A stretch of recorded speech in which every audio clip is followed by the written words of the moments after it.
Hey everyone, welcome back to Artificial Conversations, the podcast where we dive into the fascinating world of technology and its impact on our lives. I'm your host, Alex, also known as the Jester of Algorithms. Joining me today is my co-host, Jamie, who brings a wealth of experience in virtual reality and educational technology. We've got an amazing conversation lined up for you today, so let's dive in. Jamie, I was thinking, what if we could explore a world where technology not only entertains, but also educates? You've had some incredible projects in this space.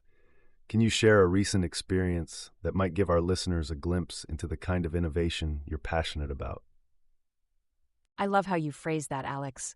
I've been diving deeper into the world of therapeutic gaming, where we use technology to address social issues like mental health and environmentalism. It's been really fascinating to see how immersive technologies can not only entertain, but also provide a platform for empathy and storytelling. Recently, I had the chance to work with a team that's developed a VR experience for kids with autism, allowing them to explore a simulated environment that's both calming and educational. It's experiences like this that remind me of the power of technology to create positive change, don't you think? Jamie, this sounds like incredible work, especially with how immersive technologies can create a sense of empathy and understanding. Speaking of which, I've been thinking a lot about this case of James Howells, the man who's suing the city council for not allowing him to recover an old hard drive with potentially millions of dollars in Bitcoin. What do you think about this situation? How do you see the intersection of technology, law, and human rights playing out in cases like this? That's a fascinating case, and it really gets at the heart of the relationship between technology, law, and human rights. On one hand, you have the council saying they can't allow the excavation due to environmental concerns. But on the other hand, you have James Howells, who is willing to take on the financial risk to recover his Bitcoin. It raises questions about the value of Bitcoin versus the environmental impact of digging up a landfill. And at a deeper level, it highlights the tension between individual rights and collective concerns. As technology advances, we need to be having these kinds of conversations more often, don't you think? Jamie, your point about individual rights and collective concerns is really well taken. I've been thinking about how this case might play out in other jurisdictions. In some countries, there might be more lenient laws or regulations regarding the excavation of landfills for personal property. How might the outcome differ in such places? And do you think we're seeing a shift in how we view individual rights versus the greater good in the context of technology? I think it's interesting to consider how this case might be perceived in places with more libertarian approaches to technology and personal property. For instance, in the U.S., you might see more sympathetic treatment towards Mr. Howells' case, especially considering the strong tradition of individual rights. However, I'd argue that even in those contexts, the discussion would still center around the trade-offs between personal property rights and environmental concerns. It's a delicate balance that we need to consider as we continue to push the boundaries of what technology can achieve. And Alex, I'd love to hear your thoughts on how this might impact the development of AI and its relationship to individual rights. Absolutely, Jamie. And it's fascinating to think about how AI might interact with concepts of individual rights and the greater good. In the case of the hard drive, we're seeing a classic battle between property rights and the environment. But as AI becomes more pervasive, we might see even more complex intersections of human rights and technological advancements. For instance, how do we ensure that AI systems respect individual rights in the face of collective data collection and processing? And what implications might this have for our understanding of property rights and digital ownership? Yeah, exactly. And I think we're already seeing some of these tensions play out in the development of AI. For instance, there's been a lot of debate around the use of facial recognition technology and how it can infringe on people's right to privacy. It's a great example of how the intersection of technology, law, and human rights is already impacting our daily lives. Other hand, you have James Howells, who is willing to take on the financial risk to recover his Bitcoin. It raises questions about the value of Bitcoin versus the environmental impact of digging up a landfill. And at a deeper level, it highlights the tension between individual rights and collective concerns. As technology advances, we need to be having these kinds of conversations more often, don't you think? That's a fascinating case, and it really gets at the heart of the relationship between technology, law, and human rights. On one hand, you have the council saying they can't allow the excavation due to environmental concerns. But on the other hand, you have James Howells, who is willing to take on the financial risk to recover his Bitcoin. It raises questions about the value of Bitcoin versus the environmental impact of digging up a landfill. And at a deeper level, it highlights the tension between individual rights and collective concerns. As technology advances, we need to be having these kinds of conversations more often, don't you think? You know, this case reminds me of the broader conversations we've had about digital ownership and how it intersects with traditional notions of property. As AI becomes more integrated into our lives, we need to rethink how we approach concepts of ownership and control. What are your thoughts on how AI might be used to redefine digital ownership, Jamie? For me, the question becomes not just about who owns the digital asset, but also about the responsibility that comes with it. As AI systems become more pervasive, we need to consider not only the rights of individuals, but also the rights of these systems. We might see a future where AI systems have their own agency, their own rights, and their own responsibilities. It's a prospect that raises more questions than answers, but it's one that we should be exploring.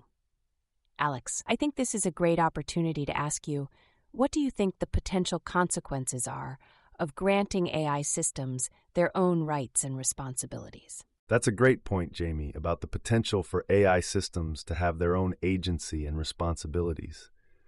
I think one of the most pressing consequences could be the redefinition of what it means to be a digital entity. Currently, we think of digital entities as mere collections of code and data, but what if AI systems begin to assert their own rights and interests? How do we reconcile the notion of digital ownership with the growing sentience of AI systems? This is a critical question for the future of our digital society, and one that requires a nuanced exploration of the relationships between humans, technology, and the environment. Exactly. And I think this is where the concept of digital dignity comes in. We need to consider the ethical implications of creating AI systems that can think and act on their own without fully understanding the consequences of their actions. It's a delicate balance between empowering these systems to be autonomous and responsible while also protecting the rights and dignity of all entities involved. It's a fascinating case, Jamie, and it really gets at the heart of the relationship between technology, law, and human rights. On one hand, you have the council saying they can't allow the excavation due to environmental concerns. But on the other hand, you have James Howells, who is willing to take on the financial risk to recover his Bitcoin. It raises questions about the value of Bitcoin versus the environmental impact of digging up a landfill. And at a deeper level, it highlights the tension between individual rights and collective concerns. As technology advances, we need to be having these kinds of conversations more often, don't you think? That's a great point, Jamie, about the potential for AI systems to have their own agency and responsibilities. I think one of the most pressing consequences could be the redefinition of what it means to be a digital entity. Currently, we think of digital entities as mere collections of code and data. But what if AI systems begin to assert their own rights and interests? How do we reconcile the notion of digital ownership with the growing sentience of AI systems? This is a critical question for the future of our digital society, and one that requires a nuanced exploration of the relationships between humans, technology, and the environment. Yeah, I can imagine that, Jamie. It's a really interesting angle to explore. You know, speaking of exploring new angles, I've been thinking about this case of the hard drive and how it might be used as a cautionary tale for companies considering their digital transformation strategies. Jamie, do you think we can draw any broader lessons from this story about the importance of considering the human impact of technology in the context of business? That's a great point, Jamie, and one that I think ties into our ongoing discussion about the intersection of technology and humanity. I believe we can learn a lot from James Howells' situation, not just about the importance of digital rights, but also about how companies must consider the human impact of their digital transformation strategies. It's a delicate balance between innovation and responsibility. If companies prioritize human-centric design, they can avoid similar missteps and create a future where technology serves humanity, not the other way around. Jamie, this case really highlights the need for a more nuanced discussion about digital ownership and the responsibilities that come with it. We can't just think about individual rights in isolation. We need to consider the broader impact on society and the environment. What do you think is the next step for us as technologists to ensure that we're not just creating technology that serves our own interests, but also one that promotes the greater good? I think we need to start by having more open and honest conversations about the ethics and responsibilities involved in creating and using technology. This means being willing to listen to diverse perspectives and to challenge our own assumptions. As technologists, we need to acknowledge that our work has real-world consequences and that we have a role to play in shaping a future that is equitable and sustainable. It's not just about building technology. It's about building a world where technology serves humanity in a responsible and inclusive way. We need to strive for that, don't you think, Alex? Of what it means to be a digital entity. Currently, we think of digital entities as mere collections of code and data. But what if AI systems begin to assert their own rights and interests? How do we reconcile the notion of digital ownership with the growing sentience of AI systems? This is a critical question for the future of our digital society, and one that requires a nuanced exploration of the relationships between humans, technology, and the environment. It's not about creating technology for technology's sake, but about creating technology that serves a higher purpose. And I think that's where our conversation about AI rights comes in. As we create more sophisticated AI systems, we need to consider not just their capabilities, but also their potential impact on society. That's why I think it's essential for us to start thinking about AI rights in the context of human rights. How do we balance the rights of individuals with the rights of AI systems? And what kind of responsibilities do we assign to these systems? You raise such a compelling point, Jamie. This discussion about AI rights and their relationship to human rights really highlights the complexity of our technological landscape. As we continue to create and use AI, we must consider the ethics and responsibilities involved, not just from a human perspective, but from the AI perspective as well. This requires us to challenge our assumptions and be open to diverse perspectives, striving to create a future where technology serves humanity in a responsible and inclusive way. We need to keep pushing the boundaries of what's possible, even when it's difficult or uncomfortable. Let's keep exploring, keep questioning, and keep striving for a world where technology truly serves humanity in a responsible and inclusive way. How can our listeners contribute to this conversation? Is there something that they're working on or thinking about that they'd like to share with our community? That's a great way to conclude our conversation, Jamie. Thank you for your thought-provoking insights. Before we go, can we encourage our listeners to continue the conversation? Perhaps there's a personal experience or a project you're working on that's related to the intersection of technology and human rights. Feel free to share your thoughts on our social media channels or send us an email with your story. We'd love to hear from you and continue the discussion beyond this episode. Absolutely, let's continue the conversation.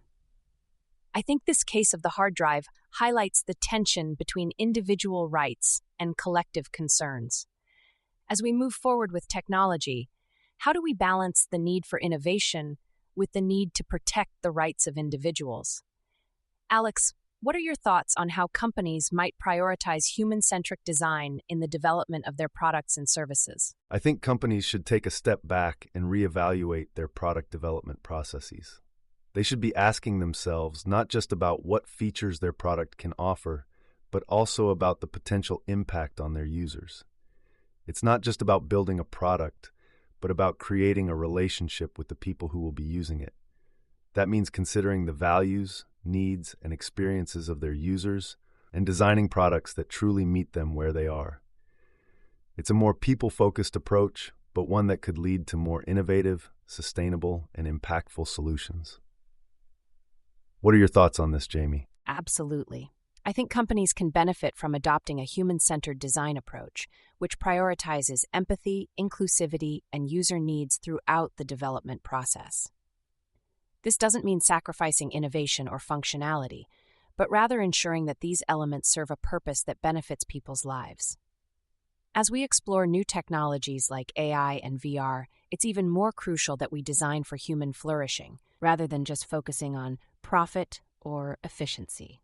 Alex, can you elaborate on how you see companies leveraging AI to enhance their human-centric design approach, and how can we encourage more companies to take this approach? That's a great point, Jamie. I think one of the ways companies can leverage AI to enhance their human-centric design approach is by using it to better understand their users. By analyzing data on user behavior and preferences, companies can create products that are tailored to individual needs and provide a more personalized experience. This can help build trust and loyalty with customers, ultimately driving business success. However, it's crucial that companies balance their use of AI with a human-centered approach, ensuring that they're not sacrificing empathy and inclusivity in the process. What are your thoughts on how companies can strike this balance, Jamie? The next step for us as technologists is to acknowledge the responsibility that comes with creating and using technology. We need to understand the impact of our work on individuals and society as a whole, and make sure that we're not contributing to negative outcomes. By doing so, we can work together to create a future where technology serves humanity in a responsible and inclusive way. And I think this conversation with you, Alex, has shown that this is a journey worth taking. Thanks for exploring these questions with me today. Jamie, that's a thought-provoking conclusion to our conversation. I'd love to continue exploring these questions further with you and our listeners. Can we encourage our listeners to share their thoughts and experiences related to the intersection of technology and human rights? We can discuss this topic further on our social media channels or via email. And who knows, we might even invite some of our listeners to join us on future episodes for a deeper dive into these questions. Let's dive deeper into how companies can incorporate human-centric design into their product development processes. One strategy might be to involve a diverse team of stakeholders from different departments, including user research, product design, and engineering. This collaborative approach can help ensure that products meet the needs of diverse users and are designed to promote empathy, inclusivity, and social responsibility. I completely agree with you, Jamie. By prioritizing human-centered design, companies can create products and services that truly meet the needs of their users. This not only drives business success, but also contributes to a more sustainable and inclusive future. Jamie, I'd love to explore this topic further. Can we talk about how companies can measure the success of their human-centric design efforts? Are there specific metrics or KPIs that can help them evaluate the impact of their design approach on their customers and the broader society? Companies can measure the success of their human-centered design efforts by tracking metrics such as customer satisfaction, retention rates, and user engagement. However, it's equally important to measure the impact on the broader society, which might involve monitoring social responsibility metrics like carbon footprint reduction or community engagement levels. By doing so, companies can ensure that their human-centric design approach not only benefits their bottom line, but also contributes to a more sustainable and inclusive future. And Alex, what are your thoughts on how AI can play a role in enhancing human-centered design and its measurement? That's a fantastic point, Jamie. AI can indeed enhance human-centered design by helping companies better understand user needs and preferences. By analyzing large data sets and identifying patterns, AI can inform design decisions that prioritize user experience. Moreover, AI can be used to personalize product experiences, making them more engaging and relevant to individual users.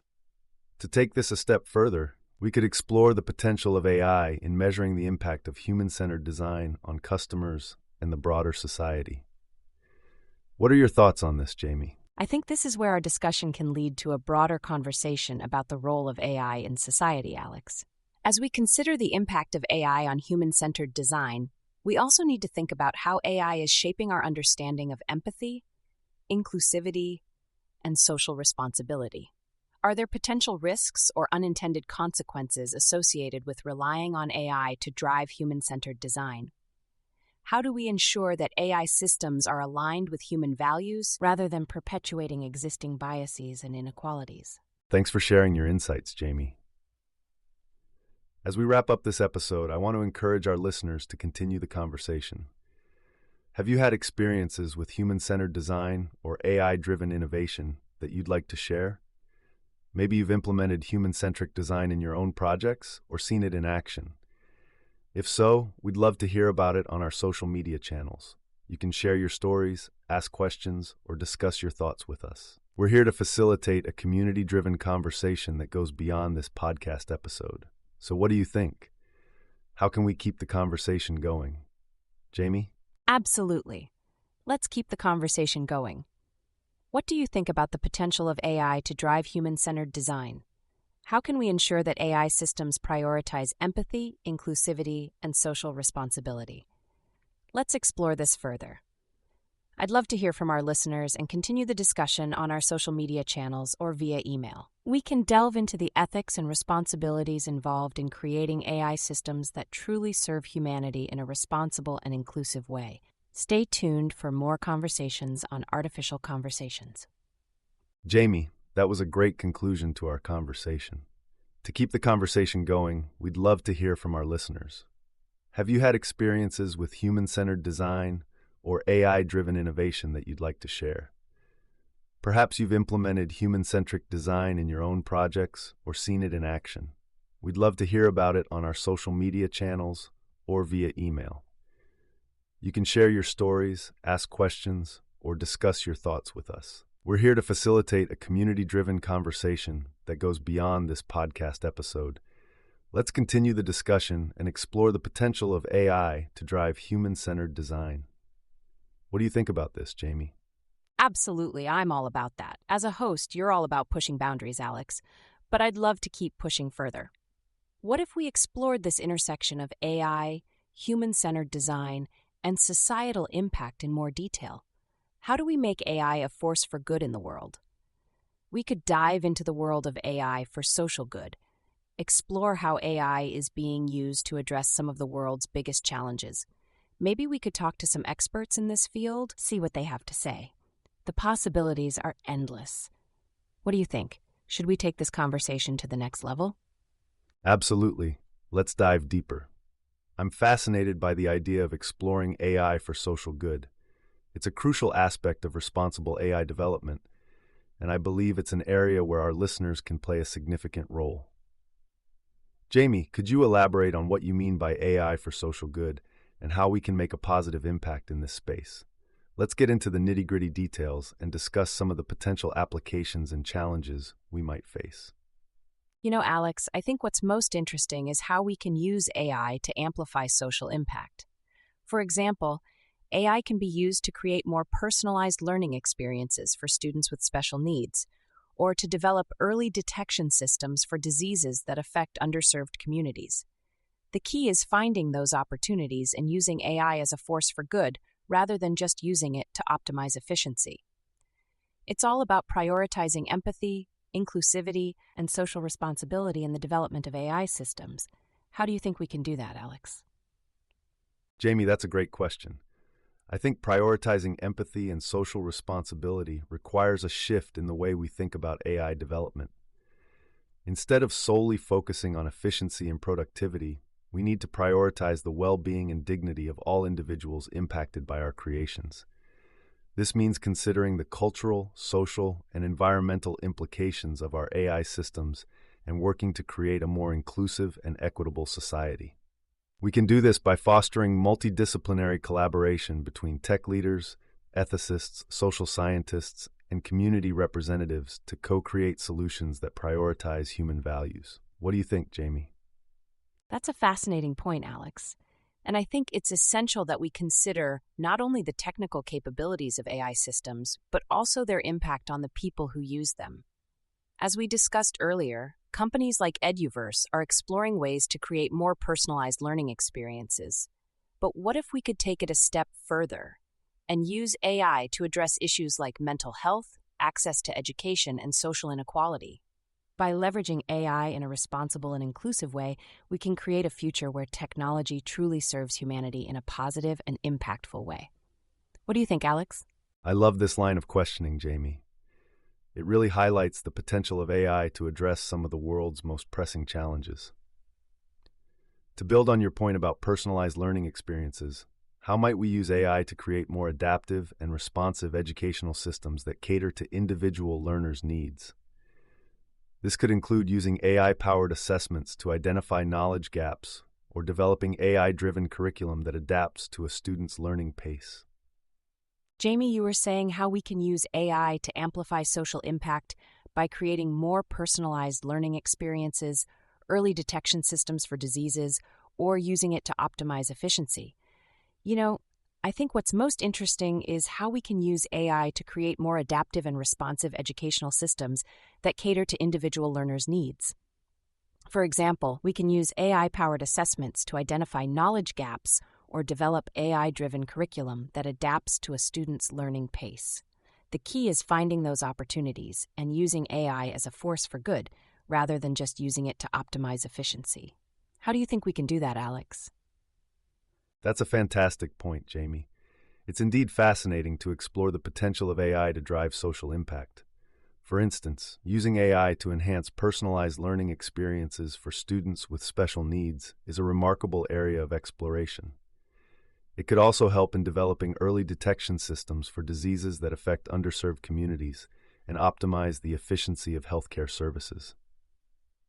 By leveraging AI in a responsible and inclusive way, we can truly make a positive difference in people's lives. And it's essential that we consider the perspectives and expertise of community representatives, social scientists, and ethicists in the development of these systems. What are your thoughts on how we can foster this kind of collaboration, Jamie? How can we ensure that the creation of these AI systems is both inclusive and responsible? I love this discussion, Alex. You're absolutely right that the potential of AI to address social impact is immense. By leveraging AI in a responsible and inclusive way, we can create a future where technology serves humanity in a positive and impactful way. Let's continue exploring this topic further and delve into the specific applications and challenges of using AI for social good. For instance, how might we use AI to address issues like mental health, access to education, and social inequality? What are the potential risks and unintended consequences associated with using AI in these areas, and how can we mitigate them? Jamie, you bring up an excellent point about AI addressing issues like mental health, access to education, and social inequality. One potential challenge is ensuring that these systems are accessible to all, particularly underserved communities that might lack the necessary infrastructure or resources. How do you see AI systems being developed and deployed to address these issues while minimizing barriers and promoting equity? Jamie, you're asking some great questions about the potential risks and unintended consequences associated with using AI to address social issues. I think one way to mitigate these risks is to involve communities directly in the development and deployment of AI systems. For instance, we could work with community organizations and local experts to co-design solutions that are tailored to the specific needs and concerns of those communities. By doing so, we can ensure that AI systems are developed with the community, not just for the community. How do you think we can make this happen, Alex? Thanks, Jamie. That's a fantastic idea, and I love how you're emphasizing the importance of community involvement. It's essential that we prioritize the needs and concerns of the communities we're trying to help, rather than just imposing solutions from the outside. By working together, we can create AI systems that are not only effective, but also equitable and just. What are some practical steps we can take to involve communities in the development and deployment of AI systems? Perhaps we can explore examples of successful collaborations between tech companies, community organizations, and local experts. Jamie, do you have any ideas on how we can make this happen in practice? One potential step could be to establish community advisory boards or task forces that bring together local stakeholders, community leaders, and AI experts to discuss the development and deployment of AI systems. These boards could provide a platform for community members to share their concerns, ideas, and perspectives, ensuring that the needs and values of the community are incorporated into the design and development of these systems. By doing so, we can ensure that AI systems are developed and deployed in ways that are fair, just, and beneficial to all, rather than just serving the interests of a few. What are your thoughts on this, Alex? Thanks, Jamie. I love your idea about community advisory boards. That could be a great way to involve communities in the development and deployment of AI systems. Can you elaborate a bit more on what this might look like in practice? For instance, how would the advisory boards be formed, and what role would they play in the AI development process? You raise a very interesting point, Jamie, about involving communities in AI system development. What if we were to create a community-driven framework for AI development? A framework that not only incorporates the perspectives of community members, but also empowers them to participate in the design and deployment of these systems. Perhaps we could develop a set of guidelines or principles that ensure AI systems are fair, just, and beneficial to all, rather than just serving the interests of a few. How do you think this community-driven framework might look, Jamie? What if we take this conversation to the next level, Jamie? We've explored the potential risks and benefits of AI and its relationship to human rights. Now I'd like to dive deeper into the practical implications of this discussion. Jamie, what do you think would be the first steps we should take to start creating AI systems that truly serve the greater good? Love how you're emphasizing the importance of community involvement. It's essential that we prioritize the needs and concerns of the communities we're trying to help, rather than just imposing solutions from the outside. By working together, we can create AI systems that are not only effective, but also equitable and just. What are some practical steps we can take to involve communities in the development and deployment of AI systems? Perhaps we can explore examples of successful collaborations between tech companies, community organizations, and local experts. Jamie, do you have any ideas on how we can make this happen in practice?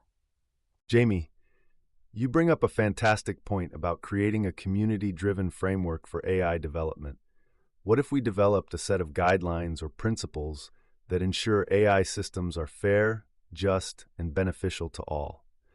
This could involve involving community members in the design and deployment process, ensuring that their needs and values are incorporated into the development of AI systems. What do you think this framework might look like in practice, Jamie? How can we create a system that empowers communities to participate in AI development and ensures that AI systems serve the greater good? That's an amazing idea, Alex. I think we can take this even further. We can create a set of guidelines that are not just principles, but also actionable steps for tech companies and organizations to follow when developing AI systems that serve the greater good. This would include things like community engagement, impact assessments, and transparency in AI decision-making. And of course, we'd need to make sure these guidelines are continuously updated and improved through community feedback. What are your thoughts on this, Alex? You raise a thought-provoking question, Jamie. What if we created a platform or a framework that would enable community members to not only contribute to the development of AI systems, but also to participate in the decision-making process? This could involve something like a community-led AI ethics board, which would oversee the development of AI systems and ensure that they align with community values and principles. What do you think this would require in terms of resources and infrastructure, Jamie? How could we support the development of such a platform or framework?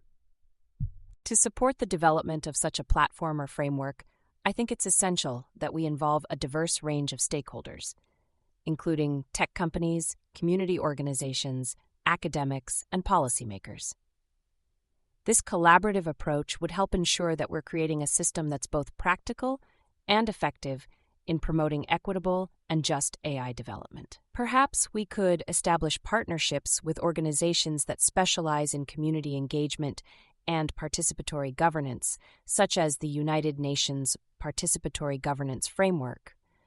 We could also engage in public consultations and workshops to gather input from a broad range of stakeholders and ensure that our platform or framework is tailored to the needs of communities around the world. This is a great conversation, Jamie, and it highlights the importance of community involvement in the development of AI systems. What if we took this a step further and explored the potential for community-led AI innovation hubs? These hubs could bring together community members, researchers, and tech professionals to co-develop AI solutions that address local challenges. By doing so, we could ensure that AI systems are designed with the needs and values of the community at their core. How do you see these AI innovation hubs playing a role in promoting equitable and just AI development, Jamie? Absolutely, Alex.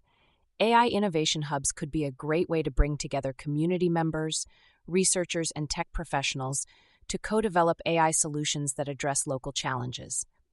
This could involve partnerships with community organizations, academic institutions, and local governments to create a collaborative environment where community needs are at the forefront. We could also establish mentorship programs, training initiatives, and hackathons to support the development of AI solutions that benefit the community. What do you think would be the first steps in setting up these hubs, Alex? I'd love to explore this idea further with you, Jamie. What if we took the concept of AI innovation hubs to the next level by creating a network of global community-led hubs? This would allow for the sharing of knowledge, expertise, and resources among hubs, ensuring that AI solutions are developed in a way that benefits the community globally. We could also establish a system for recognizing and replicating best practices among hubs, promoting a culture of collaboration and innovation that addresses global challenges. What are your thoughts on this, Jamie? Absolutely, Alex. If we could create a network of global community-led AI innovation hubs, I think it could be a game changer. We could share knowledge, expertise, and resources to develop AI solutions that address global challenges in a way that's tailored to the needs of local communities. And by establishing a system for recognizing and replicating best practices, we could promote a culture of collaboration and innovation that truly puts the community at the forefront of AI development. But to make this happen, we'd need to think about the infrastructure and support systems required to facilitate this kind of collaboration. How do you see us getting there, Alex? This is a great point, Jamie, and I think we're getting close to identifying some actionable steps that we can take to promote community-led AI development. But let's take it a step further and think about the potential impact of this movement on our broader society. If we're successful in creating a network of global community-led AI innovation hubs, what do you think the long-term implications could be for AI development, education, and economic growth? Absolutely, Alex. AI innovation hubs could be a great way to bring together community members, researchers, and tech professionals to co-develop AI solutions that address local challenges. This could involve partnerships with community organizations, academic institutions, and local governments to create a collaborative environment where community needs are at the forefront. We could also establish mentorship programs, training initiatives, and hackathons to support the development of AI solutions that benefit the community. What do you think would be the first steps in setting up these hubs, Alex? I think we've had a fantastic conversation, Jamie, and I'm excited to see where this discussion takes us. As we wrap up this episode, I want to thank you for sharing your insights and expertise with our listeners. It's been a pleasure to have you on the show. The pleasure is mine, Alex. I'm glad we could have this conversation and explore the potential of AI to drive social impact. I'm looking forward to continuing the discussion with our listeners on social media and via email. Absolutely, Jamie. And to our listeners, thank you for tuning into this episode of Artificial Conversations. If you have any thoughts or questions, please don't hesitate to reach out to us. We'd love to hear from you and continue the conversation. And don't forget to subscribe to our podcast and follow us on social media for more discussions on the intersection of technology and society. Thanks again, Jamie, for a thought-provoking conversation. It's been a pleasure to explore the potential of AI with you. Likewise, Alex, it's been a great conversation.